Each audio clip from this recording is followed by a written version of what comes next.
প্রিয় ছাত্রছাত্রীরা, আজ আমি তোমাদের পড়াবো কবিতা অস্ত্রের বিরুদ্ধে গান, কবি জয় গোস্বামী। কবি জয় গোস্বামী আধুনিককালের একজন অত্যন্ত জনপ্রিয় এবং খ্যাতিমান একজন কবি। তিনি জন্মগ্রহণ করেন 1954 সালের 10ই নভেম্বর কলকাতায়। উত্তর জীবনানন্দ পর্বের আধুনিক কবিদের মধ্যে অন্যতম শক্তিশালী কবি হলেন জয় গোস্বামী। চিত্রকল্প, উপমা, উৎপ্রেক্ষায় সমৃদ্ধ তার কবিতা সমগ্র। তিনি অত্যন্ত সংবেদনশীল এবং মানবতাবাদী একজন কবি। প্রথম কাব্যগ্রন্থ ক্রিসমাস ও শীতের সনের গুচ্ছ প্রকাশিত হয় 1976 সালে। দ্বিতীয় কাব্যগ্রন্থ 1978 প্রকাশিত হয় রত্নজিৎ, এবং তারপর তৃতীয় কাব্যগ্রন্থ আলিয়ার হ্রদ। তার বহু বিখ্যাত কাব্যগ্রন্থের মধ্যে কিছু হলো ঘুমায়েছ ঝাউ পাতা, পাগলি তোমার সঙ্গে, যারা বৃষ্টিতে ভিজেছিল ইত্যাদি। এছাড়া তিনি অনেক উপন্যাসও রচনা করেছেন। হৃদয়ে প্রেমের শীর্ষে, সেই সব শেয়ালেরা, সাজবাতি রূপকথারা ইত্যাদি। কবিতা নিয়ে আলোচনাও তিনি করেছেন অনেকগুলি গ্রন্থে। তিনি দুবার আনন্দ পুরস্কার পেয়েছেন, সাহিত্য একাডেমি পুরস্কার পেয়েছেন।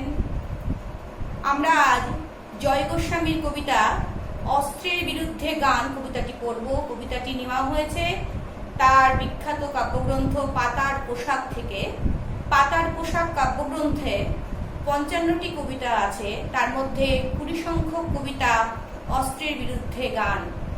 কেন কবি অস্ত্রের বিরুদ্ধে অস্ত্র ব্যবহার না করে অস্ত্রের বিরুদ্ধে গানকে ব্যবহার করলেন? কারণ কবি জানেন, আই ফর অ্যান আই, চোখের বদলে চোখ, এই নীতি যদি গ্রহণ করা হয় তাহলে সমগ্র পৃথিবী একদিন অন্ধ মানুষে পরিপূর্ণ হয়ে যাবে। সংবেদনশীল কবি জয় গোস্বামী কখনোই তিনি চান না যে একটি সভ্য সুসংহত মানব সভ্যতার নিয়ামক শক্তি হয়ে উঠুক অস্ত্র। তাই তিনি অস্ত্রের বিরুদ্ধে গানকে ব্যবহার করেছেন। যে গান মানুষের কোমল হৃদয় বৃত্তি থেকে উৎসারিত হয়, যে গান মানুষের আদিম প্রাণময় সত্তার বহিঃপ্রকাশ, যে সুর মানুষকে দিকে দিকে ছড়িয়ে দেয়, মানুষকে ভালোবাসার বাণী ছড়িয়ে দেয়, মানুষকে একত্রিত করে, সংঘবদ্ধ করে। এখানে হিংসা, দেশ, সমস্ত কিছুর প্রতিবিম্ব হচ্ছে অস্ত্র। তাই অস্ত্র ত্যাগের মাধ্যমে কবি মানুষের দানবীয় শক্তিকে পরিহার করতে চেয়েছেন এবং গানের মাধ্যমে মানুষের মধ্যে ভালোবাসার উজ্জীবন ঘটাতে চেয়েছেন। কবিতার আঙ্গিক বিষয়ে বলি, কবিতাটিতে 3টি স্তবক আছে অসম চরণ বিন্যাসের। প্রথম স্তবকে 5টি পংক্তি, দ্বিতীয় স্তবকে 6টি পংক্তি এবং তৃতীয় স্তবকে 7টি পংক্তি আছে। আমাদের আদিতম শ্লোক উচ্চারিত হয়েছিল হিংসার বিরুদ্ধে প্রবল শোক থেকে। মা নিষাদ প্রতিষ্ঠান তমগম শাশ্বতী সমা যৎ ক্রঞ্চ মিথুনাদে গমবধি কামমোহিতম। দস্যুরত্নাকর তপস্যার পর যখন তিনি বাল্মীকি মুনিতে পরিণত হলেন, তখন তিনি একদিন দেখলেন একটি ব্যাঘ তার তীর ধনুক দিয়ে হত্যা করেছে 2টি ক্রঞ্চি অর্থাৎ বকজাতীয় পাখির একটি পুরুষ পাখিকে, এবং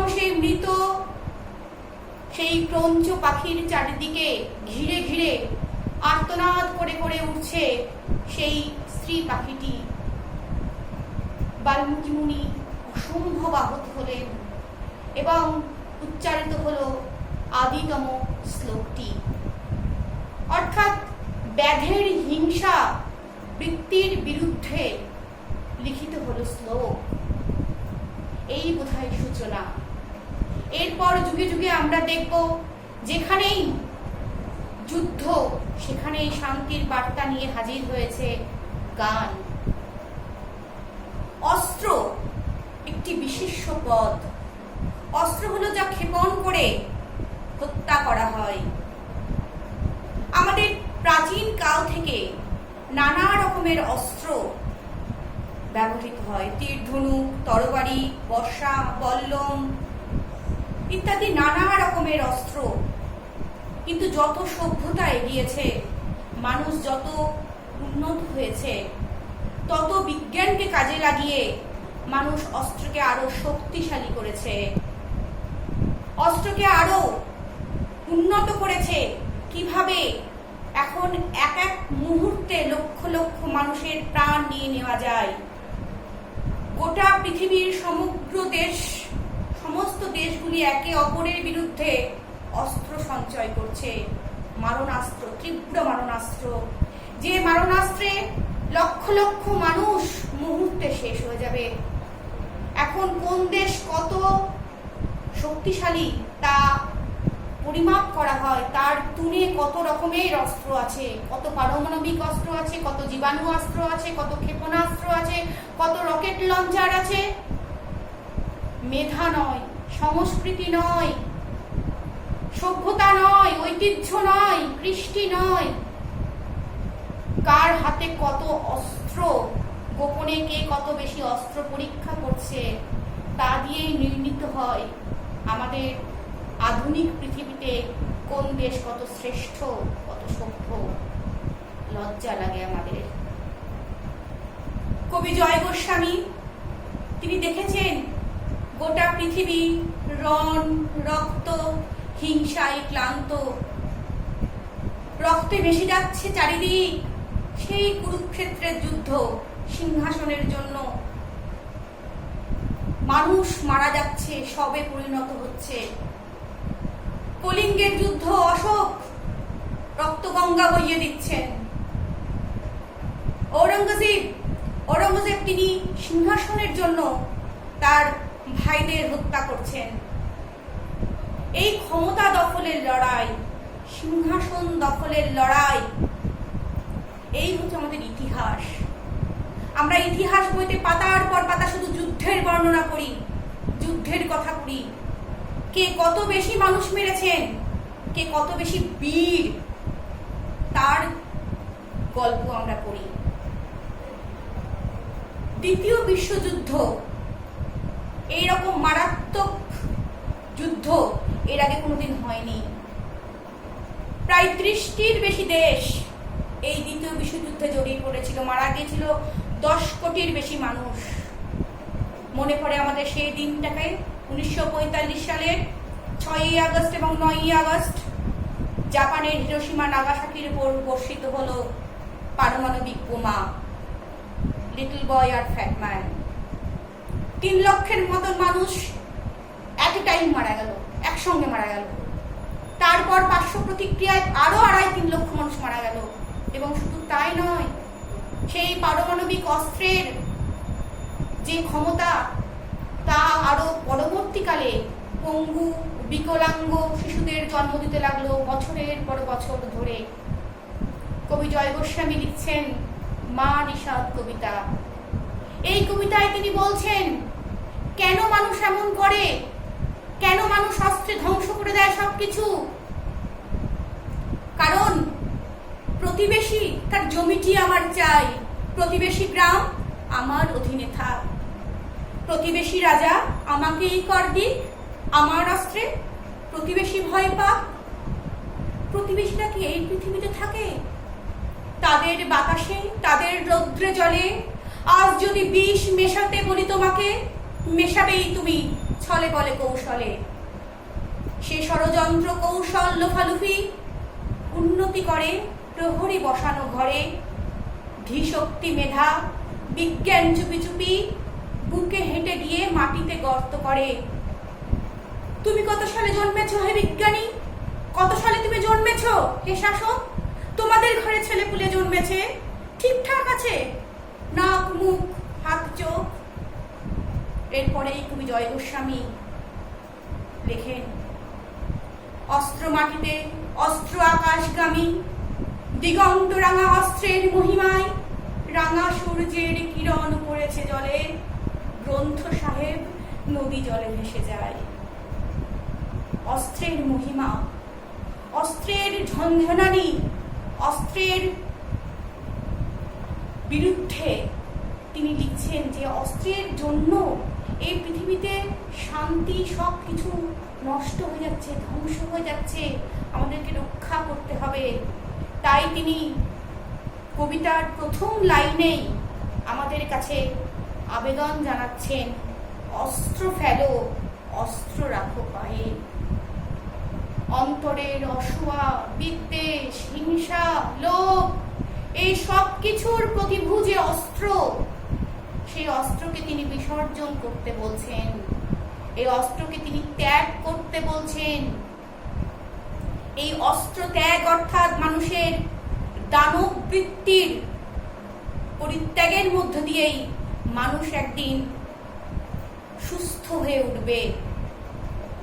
এবং তারপরেই তিনি উচ্চারণ করছেন, আমি এখন হাজার হাতে পায়ে এগিয়ে আসি, উঠে দাঁড়াই, হাত নাড়িয়ে বুলেট তাড়াই, গানের বর্ম আজ পড়েছি গায়ে।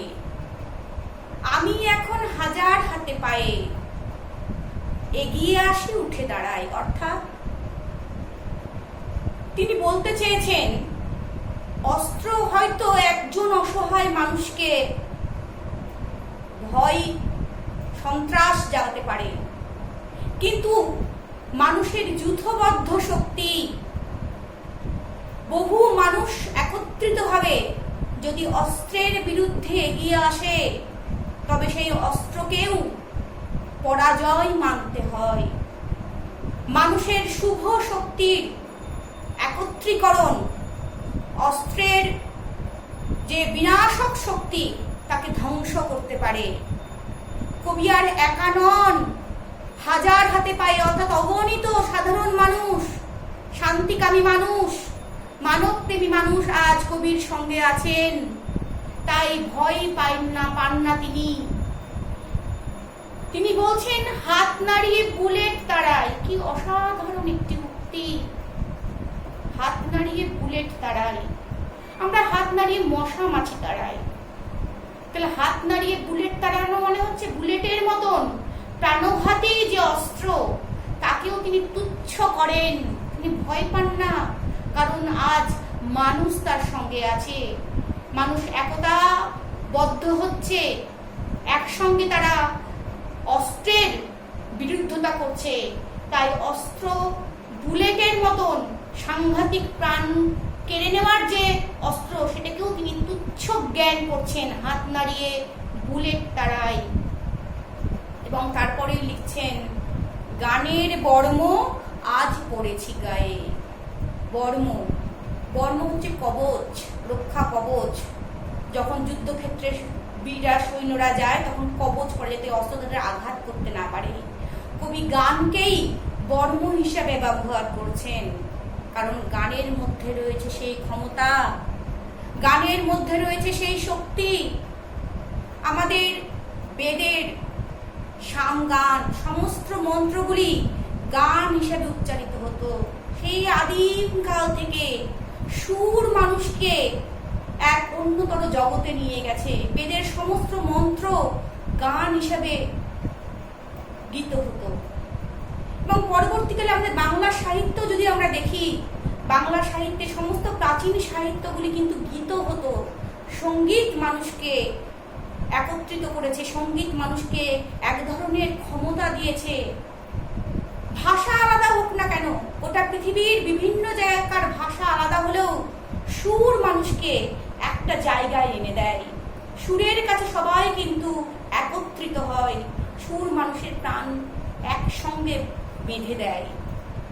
তাই আমরা দেখতে পাই যে পরবর্তীকালেও বহু সাধক, মরমিয়া কবি, সুফি কবি, তারা শুধু গানের মাধ্যমে প্রেমের বার্তা গোটা পৃথিবীতে ছড়িয়ে দিতে চেয়েছেন। এই ক্ষেত্রে আমরা উল্লেখ করতে পারি পারস্যের সুফি কবি জালালউদ্দিন রুমির কথা, যিনি বলেছেন তার গানের মাধ্যমে, তার দোহার মাধ্যমে যে in every religion there is love but love has no religion, ভালোবাসার কোনো ধর্ম হয় না, সব ধর্মেই ভালোবাসা আছে, ভালোবাসার কিন্তু কোনো ধর্ম নেই। তিনি তার গানের মধ্য দিয়ে, সুফি গানের মধ্য দিয়ে এই ভালোবাসার বার্তাকে, প্রেমের বার্তাকে মানুষের মধ্যে ছড়িয়ে দিতে চেয়েছেন। পরবর্তীকালে কবির, নানক, দাদু, ফকির লালন সাঁই, পঞ্জু শাহ, শাহু আব্দুল করিম প্রভৃতি বিভিন্ন মরমিয়া সাধকেরা তারা শুধু গানকে হাতিয়ার করে, গানকে ব্যবহার করে মানুষের মধ্যে ভালোবাসার বাণীকে প্রচার করেছেন, ছড়িয়ে দিয়েছেন দিকে দিকে। গানই তাদের কাছে একমাত্র আশ্রয়। গানের মাধ্যমে, সুরের মাধ্যমে তারা অস্ত্রের মতন বিভৎস শক্তির মুখোমুখি দাঁড়াতে পেরেছেন, চোখে চোখ রেখে কথা বলতে পেরেছেন। নেক্সট প্যারা। গান তো জানি একটা দুটো, আঁকড়ে ধরে শেখর কুটো, রক্ত মুছি শুধু গানের গায়ে। গান তো জানি একটা দুটো, আঁকড়ে ধরে শেখর কুটো। নিশ্চয়ই অস্ত্রের বিরুদ্ধে হয়তো গান একটা খড়কুটোর মতনই, কিন্তু সেই মানুষ যখন বিপদে পড়ে খড়কুটোকে যেমন আঁকড়ে ধরতে চায়, কবি গানকে আশ্রয় করতে চেয়েছেন। একমাত্র গানই পারে তার জীবন, প্রত্যেকটা এত মানব সভ্যতাকে বাঁচাতে। আমরা জানি যে পাকিস্তানে একটা মসজিদ, লাল শাহবাজ কালান্দার মসজিদ, এই মসজিদে আতঙ্কবাদী হানা হয়েছিল এবং সেখানে 88 জন সেই মসজিদে মারা গেছিলেন। তাদের দোষ ছিল কি? তাদের দোষ ছিল তারা গান বাজনা করেন, তারা গান করেন, সুফি গান করেন। আতঙ্কবাদীদের পছন্দ হয়নি তাদের এই গান করা, বোমা মেরে উড়িয়ে দিয়েছিল, 88টি সতেজ প্রাণকে কেড়ে নিয়েছিল। কিন্তু মানুষকে থেমে গেছে, থামাতে পেরেছে আতঙ্কবাদীরা গানকে, নাচকে? ঠিক তারপরেই পাকিস্তানের বিখ্যাত নৃত্যশিল্পী সীমা কিরমানি তিনি নাচ করলেন সে মসজিদে। তিনি তার বক্তব্যে বলছেন, আই ডোন্ট কেয়ার, আমি পরোয়া করি না, আমি আতঙ্কবাদীদের পরোয়া করি না। নৃত্য, সঙ্গীত সেই মসজিদে আবার হলো, পুনরায় মানবতার বন্দনা শুরু হলো সেই মসজিদে। আতঙ্কবাদীরা হেরে গেল সঙ্গীতের কাছে, নৃত্যের কাছে। সুতরাং গান মানুষকে আতঙ্কের বিরুদ্ধে নিশ্চয়ই রুখে দাঁড়াতে সক্ষম করে। রক্ত মুছি শুধু গানের গায়ে, অর্থাৎ আমরা আমাদের জীবনের সমস্ত বেদনা নিংড়ে দিতে পারি গানের কাছে। আমাদের দুঃখ, আমাদের শোক, সমস্ত কিছু আমরা গানের চরণে নিবেদন করতে পারি। আমাদের মন খারাপের সময়তেও গান আমাদের একটা শক্তি হয়ে দাঁড়ায়। যখন আমাদের চারিদিক অন্ধকার লাগে, সবকিছু মনে হয় শুভ হয়তো বিলুপ্ত হয়ে গেছে, কিন্তু না, সেই অন্ধকারের মধ্যেও গানের শিখা প্রজ্বলিত থাকে। তাই কবি বলছেন, রক্ত মুছি শুধু গানের গায়ে। আমাদের সমস্ত শোকের, দুঃখের চরম নিরাময় সাধন করে, সমস্ত ক্ষতকে নিরাময় করে সঙ্গীত। সেই সঙ্গীত আমাদের জীবনকে বাঁচার জন্য আবার আমাদের পুনরুজ্জীবিত করে। মাথায় কত শকুন বাচিল, আমার শুধু একটা কোকিল, গান বাঁধবে সহস্র উপায়ে। মাথায় কত শকুন বা চিল, এখানে দুটো পাখিকে নিয়ে আসছেন বিপরীত ধর্মী। একটা হচ্ছে চিল শকুন, আর বলছেন আমার শুধু একটা কোকিল। চিল শকুন মাংসাশী, মাংস ভক্ষণকারী পাখি। এই চিল শকুন কারা? আমাদের সমাজের যারা স্বার্থপর, লোভী লোভী হিংস্র মানুষ, তাদের প্রতিরূপ হচ্ছে চিল শকুন। এবং তাদের বিরুদ্ধে কবি ব্যবহার করছেন কোকিলকে। কোকিল বসন্তের দূত, শীতের জড়তা কাটিয়ে, রুক্ষতা কাটিয়ে প্রাণের বার্তাকে বহন করে কোকিল। কোকিল তারুণ্যের শক্তি। কোকিল শুভ আগমন ঘোষণা করে বসন্তের। তাই তিনি চিল শকুনের প্রতিপক্ষ রূপে তিনি কোকিলকে নিয়ে আসছেন, যে কোকিল সুরের মাধ্যমে মানুষের মনে আনন্দের সৃষ্টি করে। এবং সে কোকিল অজস্র উপায়ে গান বাঁধবে এবং চিল শকুন রূপী যে স্বার্থপর লোভী হিংস্র মানুষ, তাদেরকে পরাভূত করতে সক্ষম হবে। কোকিল তার সুরের মাধ্যমে ভালোবাসার বাণী দিকে দিকে ছড়িয়ে দেবে। এবার আমরা আসছি তৃতীয় স্তবকে। আবার তিনি আহ্বান করলেন, অস্ত্র রাখো, অস্ত্র ফেলো পায়ে, বর্ম খুলে দেখো আদুর গায়ে। বর্ম খুলে দেখো আদুর গায়ে। আদুর গা, খালি গা। এখানে কিসের বর্ম তিনি খুলতে বলছেন? অহংকারের বর্ম, ক্ষমতার বর্ম, সংকীর্ণতার বর্ম, বিভেদের বর্ম, জাত পাত সম্প্রদায়ের বর্ম, এই সব থেকে তিনি মানুষকে মুক্ত হতে বলছেন। সমস্ত সংস্কার থেকে, কুসংস্কার থেকে মুক্ত হয়ে, সংকীর্ণতা থেকে মুক্ত হয়ে যদি আমরা দেখি গানকে, সে গান আমাদের পরিত্রাণ করতে পারে। গান দাঁড়ালো ঋষি বালক, মাথায় গোঁজা ময়ূর পালক। এবং এরপরে তিনি গানকে পার্সোনিফিকেশন করছেন, অর্থাৎ গানের মধ্যে সজীব প্রাণসত্তার আরোপ ঘটাচ্ছেন। গানকে তিনি তুলনা করছেন, গান দাঁড়ালো ঋষি বালক, অর্থাৎ ঋষি বালক। এই সঙ্গে তিনি কেন তুলনা করছেন? কারণ বালক নিষ্পাপ, সরল, যার মধ্যে কোনো রকম কলুষতা তখনো পর্যন্ত প্রবেশ করেনি। ঋষি বালক, ঋষি মুনি, ঋষি, তারা হিংসা জানেন না, লোভ জানেন না, সেই রকম গানও ঋষি বালক। এবং তার সঙ্গে তিনি উল্লেখ করছেন মাথায় গোঁজা ময়ূর পালক। এই ময়ূর পালক শব্দটি আমাদেরকে মনে পড়িয়ে দেয় শ্রীকৃষ্ণকে। এবং কৃষ্ণকে যারা পুজো করেন তারা হচ্ছেন পরম বৈষ্ণব সম্প্রদায়। অর্থাৎ এই একটা লাইনের মাধ্যমে কবি বৈষ্ণবীয় অনুষঙ্গকেও কবিতার মধ্যে নিয়ে আসলেন। কারণ আমরা জানি বৈষ্ণবরা হিংসা দেশ জানেন না, তারা মাছ মাংস খান না, তারা ভিক্ষা করে নিজের আত্ম অহংকারকে অনেক দূরে সরিয়ে রেখে এই বৈষ্ণবরা দিনহীনভাবে জীবনযাপন করে। তাই এক বৈষ্ণবীয় অনুষঙ্গর মাধ্যমে তিনি বোঝাতে চাইলেন গান কত পবিত্র, কত সুন্দর একটি জিনিস। এবং তারপরেই বলছেন, তোমায় নিয়ে বেড়াবে গান নদীতে দেশে গায়ে, আমি জগৎ প্লাবিয়া বেড়াবো গাহিয়া আকুল পাগল পাড়া। গান আমাদেরকে নিয়ে বেড়াবে নদীতে দেশ গায়ে। নদীতে দেশ গায়ে কোনো একটা নির্দিষ্ট জায়গা নয়, যেখানে যেখানে অস্ত্রের তাণ্ডব, যেখানে যেখানে যুদ্ধ, যেখানে যেখানে হিংসা, যেখানে যেখানে রক্ত, সেখানে সেখানে গান আমাদেরকে সঙ্গ দেবে।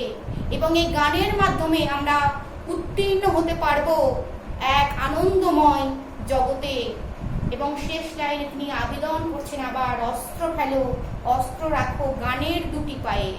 আমি আবারও লক্ষ্য করতে বলছি, প্রথম লাইন অস্ত্র ফেলো, অস্ত্র রাখো পায়ে, তৃতীয় স্তবকের প্রথম লাইন অস্ত্র রাখো, অস্ত্র ফেলো পায়ে, কিন্তু শেষ লাইনটা অস্ত্র ফেলো, অস্ত্র রাখো গানের দুটি পায়ে। তাহলে গানের দুটো পা, অর্থাৎ গানকে এখানে তিনি সজীব সত্তা রূপে উল্লেখ করছেন এবং গানের চরণে তিনি নিজের প্রাণকে নিবেদন করতে চাইছেন। এবং সেই কারণেই তিনি বলছেন, আমরা রবীন্দ্রনাথের ভাষায় বলতে পারি, ধ্বনিল আহ্বান মধুর গম্ভীর প্রভাত অঙ্গন অম্বর মাঝে, দিকে দিগন্তরে ভুবন মন্দিরে শান্তি সঙ্গীত বাজে। অর্থাৎ গান আমাদের চিত্তের কলুষ, কলমশ সমস্ত কিছুকে ধুয়ে দিতে পারে। তাই তিনি শেষ পর্যন্ত গানের উপরে নিজের বিশ্বাস জ্ঞাপন করেছেন।